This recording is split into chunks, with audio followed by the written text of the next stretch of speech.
Policia italiane ka çmëntuar një grup skifterësh shqiptare duke arrestuar 4 prej tyre në Padova, ndërsa autorët po ktheheshin nga një vjedhje që kishin kryer në zonën e Pordenones. Sipas mediave italiane, grupi i shqiptarëve akuzohet për vjedhje të mallrave e sendeve me vlerë, dëmi rreth 200.000 euro.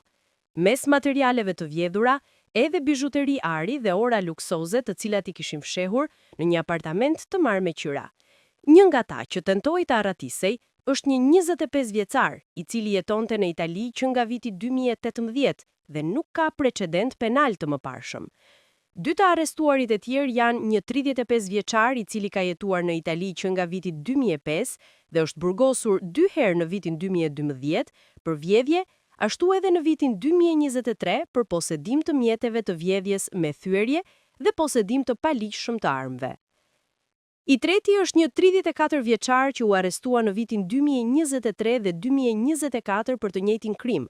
Ai ishte gjithashtu i kërkuar sepse ndaj tij ishte lëshuar një urdhër paraburgimi në lidhje me procedurat penale nga Prokuroria e Teramos, gjithashtu për vjedhje me thyerje.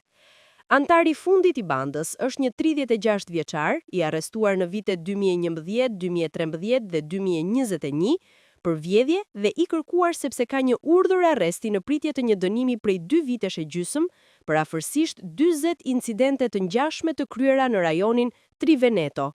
Gjithashtu u sekuestruan sende të shumta me vlerë, kryesisht bizhuteri floriri, pajisje për të kryer vjedhjet dhe valutë. Të 4 ndaluarit janë në burg në Pordenone në pritje të masave të sigurisë, hetimit dhe gjykimit.